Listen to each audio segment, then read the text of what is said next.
बिस्मिल्लाहिर्रहमानिर्रहीम। अस्सलाम वालेकुम नाज़रीन, मैं हूँ आमशरी आरिफ हमीद भट्टी। नाज़रीन, आज वज़ीर आज़म पाकिस्तान शहबाज शरीफ ने अपने मिनिस्टरों के हमरा प्रेस कॉन्फ्रेंस की और जिसमें हक़ाइक़ को मसक की है। मैं सारी सूरत हाल मादी में क्या कहते रहे, उसके बाद आज क्या कह रहे हैं आपके सामने रखूँगा, फ़ैसला खुद करें। दूसरी तरफ कुछ देर बाद साबक वज़ीर आज़म पाकिस्तान तहरीक इंसाफ के चेयरमैन इमरान खान ने एक प्रेस कॉन्फ्रेंस की और मुल्क को बताया डिफ़ॉल्ट की सूरत में ले जाया गया, और उन्होंने मौजूदा वज़ीर आज़म की प्रेस कॉन्फ्रेंस का धड़म तख्ता कर दिया। ऐसे हक़ाइक़ सामने लाए कि मौजूदा इम्पोर्टेड हुकूमत के वज़ीर आज़म और उनके वज़रा की प्रेस कॉन्फ्रेंस का जवाब ही नहीं रहा। इमरान खान ने लाजवाब कर दिया। उन्होंने कहा कि आज इमरान खान का कहना था कि मैं अवाम से नहीं अपने अदारों से मुखातिब हूँ। उन्होंने कहा जब मेरी हुकूमत ठीक चल रही थी, माशी तरक्की पर मुल्क को चला दिया गया था, बरामदात में इजाफा होता जा रहा था, दरामदात बेहतरी की तरफ जा रही थी, कर्जे हम आराम से चला रहे थे, IMF को डील कर रहे थे, फिर साजिश के तहत मेरी हुकूमत क्यों गिराया गया। इमरान खान ने कहा कि मेरी हुकूमत को ना सिर्फ गिराने के बाद गैर मुल्की एजेंडे को पाकिस्तान में पॉपुलर किया गया, बल्कि मुल्क को इस वक्त माशी डिफ़ॉल्ट के करीब मौजूदा इम्पोर्टेड हुकूमत और उनके इत्तेहादियों ने पहुँचा दिया है। इमरान खान ने वाशगाफ लफ्ज़ों में आज हुकूमत को सामने, अवाम के सामने ऐसे हक़ाइक़ रखे और अदारों से सवाल किया। उन्होंने कहा कि इमरान खान का अकेला पाकिस्तान नहीं है, ये पूरी कौम का पाकिस्तान है। अदारों से सामने चंद ऐसे सवाल रखे जिसका मौजूदा हुकूमत के पास एक भी जवाब मेरी नज़र में नहीं है। जो मैंने हक़ाइक़ देखे वो सामने आपके पास रख देता हूँ। नाज़रीन, इमरान खान ने लफ्ज़ों में कहा कि मौजूदा हुक्मरानों ने जब से इक़्तिदार में आए हैं, माँ सिवाय अपने मुकदमात ख़त्म कराने के कोई भी ऐसा काम नहीं किया जिससे अवाम की बेहतरी हो। वोट को इज्जत देने वालों ने NRO को इज्जत देकर अपने केस ख़त्म करवा लिए। नाज़रीन, इस मौके पर इमरान खान ने अपने इकॉनमी के एक्सपर्ट शौकत तरीन, सलमान शाह और दीगर लोगों को बुला के सवालों जवाब किए, और उन्होंने इस मुल्क के हुक्मरानों से सवाल किया कि अगर आप अब भी ना जागे तो फिर बहुत देर हो जाएगी। नाज़रीन, इमरान खान के आज उन्होंने एक अहम तरीन ऐलान किया और मौजूदा हुकूमत को चैलेंज किया कि आप मेरे ख़िलाफ़ मुझे नाअहल कराने के लिए ताकत का नाजायज़ इस्तेमाल कर रहे हो, लेकिन मैं अवाम की हकीकी आज़ादी से किसी भी सूरत नहीं भागूंगा। दिसंबर में असम्बलियाँ तोड़ूंगा और एक नई स्ट्रेटजी से हुकूमत को ऐसा नाकआउट कर दिया कि स्पीकर गैर आइनी तौर पर पाकिस्तान तहरीक इंसाफ के इस्तीफ़े अरकान कौमी असम्बली ने जो दिए थे उन्हें मंजूर नहीं कर रहे थे। आज इमरान खान ने ऐसा बाउंसर मारा कि पूरी की पूरी हुकूमती और इत्तेहादी जमातें नीचे बैठ गई। इमरान खान का तहरीक इंसाफ दोबारा असम्बली में जाकर चैम्बर में खड़े होकर स्पीकर के सामने अब अनफरादी तौर पर तमाम इस्तीफ़ों का ऐलान करेंगे। उसके बाद मौजूदा हुक्मरानों के पास आइन और कानून को मसक करने की कोई गुंजाइश नहीं रहेगी, सिर्फ और सिर्फ नए इलेक्शन कराने होंगे। नाज़रीन, इस हिकमत अमली से हुकूमती माहिरीन ने, आइनी माहिरीन ने सर जोड़ लिया। उन्होंने कहा अगर इमरान खान ऐसा करते हैं कि उनके तमाम अरकान कौमी असम्बली खुद जाते हैं और सेशन के दौरान स्पीकर सामने खड़े होकर इनफरादी तौर पर हाथ खड़े करके हाथ से लिखा हुआ इस्तीफ़ा साथ लेकर मुस्तफ़ी होने का ऐलान करते हैं, तो फिर उनका इस्तीफ़ा मंजूर होने से कोई नहीं रोक सकता। और मौजूदा मुल्क जो माशी तबाही के दहाने में ये इलेक्शन कराने की पोजीशन में है ही नहीं। एक तरफ कौमी असम्बली के 130 अरकान तहरीक इंसाफ के रिज़ाइन दे दे, पंजाब और कौमी असम्बली टूट जाए तो फिर उस हुकूमत के फ़रार के रास्ते बंद हो जाते हैं। चेयरमैन PTI ने नाज़रीन की सदारत में इजलास में उन्होंने कहा पहले मरहले में पंजाब असम्बली तहलील करने का फ़ैसला किया करते हुए कहा कि तमाम अरकान कौमी असम्बली में पेश होकर अपने इस्तीफे हाथ से लिखे हुए पढ़ेंगे बावज बुलंद और स्पीकर साहब को पेश करेंगे। ये पीटीआई की वापसी का पहला कदम नहीं, ये हुकूमत को घर भेजने का आखिरी कदम है। आईनी और कानूनी तौर पर उसके बाद हुकूमत के पास इलेक्शन करवाने के अलावा कानूनी कोई जवाब नहीं रहेगा। नाज़रीन, दूसरी तरफ साबिक वजीर मौजूदा वजीर और नवाज इमरान खान ने कहा कि हम पर पंजाब असम्बलियाँ छोड़ने पर क्रैकडाउन करने की, इंतकामी कार्रवाइयाँ करने की, गिरफ्तारियाँ करने की, नाहल करने की हिकमत अमली बनाई जा रही है। हमसे जुल्म व सितम की इंतहा की जा रही है। उन्होंने कहा कि मौजूदा हुक्मरानों को आकर मासवाए अपने मुकदमात ख़त्म कराने के कुछ नहीं मिला और इस हालात में मुल्क पाकिस्तान का डिफ़ॉल्ट होने के करीब पहुंच गया, जिसे तमाम माशी एक्सपर्ट कह रहे हैं। नाज़रीन, आज नवाज शरीफ ने, मोहतरम शहबाज शरीफ ने, माफ़ी चाहता हूँ, शहबाज शरीफ ने इमरान खान को कहा कि वो मौसर कश हैं। General Qamar Javed Bajwa, retired army chief Qamar Javed Bajwa Imran Khan के मौसन थे, उन्होंने उनके साथ मौसन कशी की है। ये दावा उन्होंने खुद शहबाज शरीफ ने कहा है। नाज़रीन, अब मैं इस यू टर्न का एक थोड़ा सा आपको तरीका बता देता हूँ।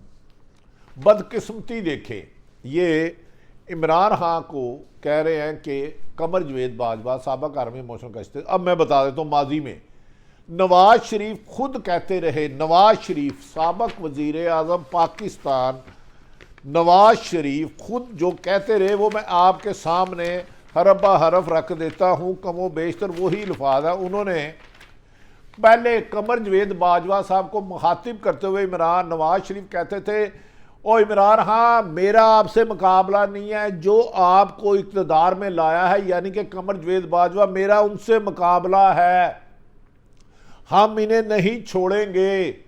2018 के इलेक्शन खलाई मखलूक ने कराए हैं, धांधली है। अदम एतमाद पर क्या कहते रहे नवाज शरीफ, मोहतरमा मरियम नवाज साहब, शाहिद हकान अब्बासी और ख्वाजा आसफ और दीगर मुस्लिम मरियम नवाज और दीगर कैदीन, उन्होंने कहा अदम एतमाद उस वक़्त तक कामयाब नहीं हो सकता जब तक एस्टेब्लिशमेंट की हमायत हासिल ना हो। तो 9 अप्रैल को जो पीडीएम कहती थी कि अदम एतमाद कामयाब नहीं हो सकता, नाज़रीन अब आप फैसला करें, अदम एतमाद तो कामयाब हो गया। इमरान खान के मुताबिक अमेरिका से साइफर आया तो इनकी अपनी बात कही हुई नफ़ी हो गई। शाहिद हकान अब्बासी, नवाज शरीफ, मरियम नवाज, मौलाना फजलुर रहमान, तमाम पीडीएम की क़यादत कहती थी एस्टेब्लिशमेंट की मदद के बगैर अदम एतमाद। तो फिर 9 अप्रैल को इमरान खान के खिलाफ अदम एतमाद बादिउल नज़र में फिर उनकी मर्जी के साथ, उनकी हमायत के साथ ही हुआ। दूसरा, नवाज शरीफ वादिया कहते थे कि हमारा मुकाबला इमरान खान से नहीं, इस असम्बलियों में बैठना गुनाह है। इसको जो लाए हैं कमर जवेद बाजवा का इस्तीफ़ा मांगा, नवाज शरीफ साहब ने मांगा, मरियम नवाज साहब ने मांगा, मुस्लिम लीग नून की क़यादत ने मांगा, मौलाना फजलुर रहमान ने दर्जनों दफ़ा मांगा कि इन्होंने इलेक्शन की धांधली कराई है, ये बंदा मुल्क में नहीं रहना चाहिए। आर्मी चीफ और उस वक़्त के DGISI जनरल फैज़ हमीद पे। इस मौके पर नवाज शरीफ ने, मरियम नवाज ने, मौलाना फजलुर रहमान ने शाह मुख्तलिफ मरहलों पर जलसों में तकरीर करते हुए अदारों के खिलाफ सख्त नाजेबा अल्फाज लगाए। मैं उसको नहीं दोहराऊंगा। सख्त संगीन इल्ज़ाम लगाए और झूठे इल्ज़ाम लगाए, क्योंकि एस्टेब्लिशमेंट हमारे मुल्क की सलामती की जामन है।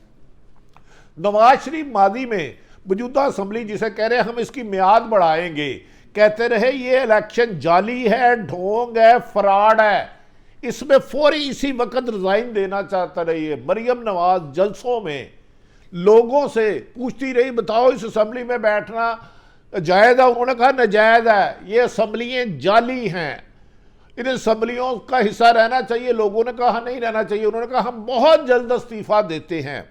ये मरियम नवाज खुद कहती रही। उसके बाद मौलाना फजलुर रहमान कहते रहे कि 9 जमातों ने फैसला किया है 25 जुलाई 2018 का इलेक्शन वाला जाली है, जाली असम्बली है, फ्रॉड है, धोखा है, इसमें अवाम की राय चोरी की गई है और इन जाली असम्बलियों का हिस्सा बनना गुनाह है। इनके इस्तीफा देने में पूरी पीडीएम, मार्क्सवादी पीपल्स पार्टी के सारे राजी थी और पीडीएम भी राजी हो गई कि लॉन्ग मार्च के बाद इस्तीफे दिए जाएंगे।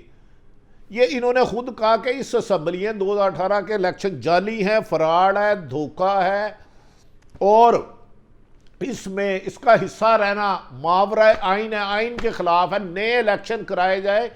अब मुझे बताएं, अगर ये 25 जुलाई 2018 के इलेक्शन इमरान खान नवाज शरीफ के मुताबिक फ्रॉड थी, मरियम नवाज के मुताबिक जाली असम्बलियाँ थी, मौलाना फजलुर रहमान के बाद जाली थी, फ्रॉड थी, धोखा थी, इस्टेब्लिशमेंट ने खलाई मखलूक ने इलेक्शन चोरी किए थे, तो आज उस असम्बली में इमरान खान के बकौल इस्टेब्लिशमेंट की मदद से 9 अप्रैल को आने वाले किस मुंह से इस असम्बली में बैठे हैं? क्या अखलाकी और कानूनी तौर पर इख्तियार रह जाता है? क्या इसका कोई जवाब रह जाता है जिस असम्बली को आप जाली को, फ्रॉड को, धोखे को और उस पर इस्तीफा देना आप नेकी कहो, आप इस पर बैठना हराम कहो, बादिउल नज़र में ऐसे सख्त लफ्ज़ कहो और इस्टेब्लिशमेंट के खिलाफ ऐसे नारे लगाओ जो मैं बता नहीं सकता? क्या उसमें बैठकर फिर इस असम्बली को तसीह देने के दावे मौजूदा हुक्मरानों के कोलो फेल का तजाद है? इमरान खान की प्रेस कॉन्फ्रेंस ने शहबाज शरीफ, इसहाक डार की मलिया मेड कर दिया है हकायक बता के। उन्होंने कहा जब हम आए थे ज़ेर मुबदला के ज़हायर इतने थे, एक्सपोर्ट इतनी थी, कर्जे इतने थे, हमारी रेमिडेंस कितनी आ रही थी, ज़मीन आसमान का बदल हो गया। 8 महीने में पाकिस्तान की तारीख से सबसे ज़्यादा कर्जा इस वक्त पाकिस्तान पर है, सबसे ज़्यादा महंगाई इस वक्त है, सबसे ज़्यादा लाकानूनियत इस वक्त है। पीटीआई के मुताबिक सबसे ज़्यादा जुल्म, सितम, इंतकामी कार्रवाइयाँ हो रही हैं। नाज़रीन, अब मौसम किसके हुए? कमर जवेद बाजवा साहब, शहबाज शरीफ साहब पर केस चल रहा था अरबों रुपये मनी लॉन्ड्रिंग का। नवाज शरीफ सजा याफ्ता थे, मरियम साहबा सजा याफ्ता थी, आसफ अली जरदारी साहब पे केस चल रहे थे, फजलुर रहमान साहब पे चलने लगे थे, नैब के आर्डर थे और दीगर सारी क़यादत पे। नवाज शरीफ मुजरम होने के बावजूद मुल्क से चले गए। क्या कमर जवेद बाजवा किसका मौसन हुआ है? मरियम नवाज सजा याफ्ता थी, सजा याफ्ता, उनका केस ख़त्म करा दिया गया कमज़ोर प्रोसिक्यूशन की वजह से। कमर जवेद बाजवा किन के मददगार थे? नवाज शरीफ पर, शहबाज शरीफ पर 16 अरब की मनी लॉन्ड्रिंग का केस चल रहा था, FIA ने उसको ख़त्म कर दिया, गवाह मुनर्रफ हो गए। कमर जवेद बाजवा किसके हमायती थे? आसफ अली जरदारी पर केस चल रहे थे, सारे केस कमो बेशतर ख़त्म हो गए। कमर जवेद बाजवा किसके हमायती थे, किसके मौसम थे? नाज़रीन, शहबाज शरीफ पर 4 महीने से फर्द जुर्म आयद नहीं हो रही थी, लेकिन उन्हें मुल्क का वज़ीर बना दिया गया। बता दें कमर जवेद बाजवा किसके मौसम थे? पीपल्स पार्टी की तमाम लीडर और नून लीग की लीडर के 80% लोगों के नाम ECL में थे। रातों रात उनकी हुकूमत आई और कमर जवेद बाजवा साहब आर्मी चीफ थे और सबके नाम ECL तक निकाल दिए गए। क्या कमर जवेद बाजवा साहब नवाज शरीफ के हमायती थे, नून लीग PDM के हमायती थे, या इमरान खान के? इसका फैसला आप सुने। कमर जवेद की मौजूदगी में इमरान खान की हुकूमत छीन ली गई 155 MNA होने के बावजूद। अदम एतमाद लाया गया 13 जमातों को मिला के। क्या कमर जवेद बाजवा इमरान खान के मौसम थे या शहबाज शरीफ के? शहबाज शरीफ को मुल्ज़म से वज़ीर आज़म बना दिया गया। क्या इमरान खान, कमर जवेद बाजवा इमरान खान के मौसम थे या शहबाज शरीफ के? आसफ अली जरदारी के तमाम केस ख़त्म हो गए। क्या कमर जवेद बाजवा नवाज शरीफ के, शहबाज शरीफ और शरीफ फैमिली के मौसम थे या इमरान खान के? इमरान खान पर कमर जवेद की मौजूदगी में उन्हें नाहल किया गया। क्या वो PDM के मौसम थे या इमरान खान के? उन पर दर्जनों मुकदमा दर्ज कर दिए गए। क्या कमर जवेद बाजवा साहब PDM के मौसम थे, मौजूदा इम्पोर्टेड हुकूमत के मौसम थे या इमरान खान के? इमरान खान पर कातलाना हमला होता है, कातलाना हमला। क्या उनके इमरान खान के मौसम थे कमर जवेद बाजवा या मौजूदा हुक्मरानों के? इमरान खान पर नैब उन्हें नाहल कर देती है, किसके मौसम थे?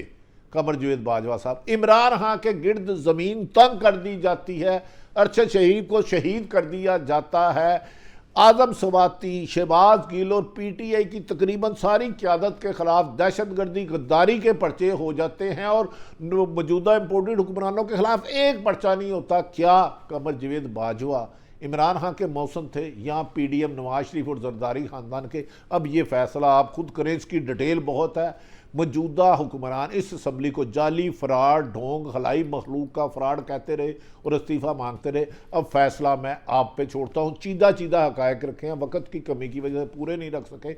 इमरान खान ने फिर ऐलान किया है कि कौमी असम्बली में उनके अरकान जाके इनफरादी तौर पर इस्तीफ़े देंगे, पंजाब और केपी की तोड़ दी जाएगी। उन्होंने कहा, अदारों से मुखातिब करते हुए कहा, जिस तरफ ये मुल्क ले जा रहे हैं खुदा न खास्ता इस मुल्क की सलामती को ख़तरा है और डिफ़ाल्ट होना है। जबकि इसहाक डार कहते हैं मुल्क डिफ़ाल्ट नहीं हो रहा, डॉलर इस वक्त 260 रुपये का मिल रहा है, सोना दुनिया में कम हो रहा है, पाकिस्तान में ज़हीरा कर लिया गया है।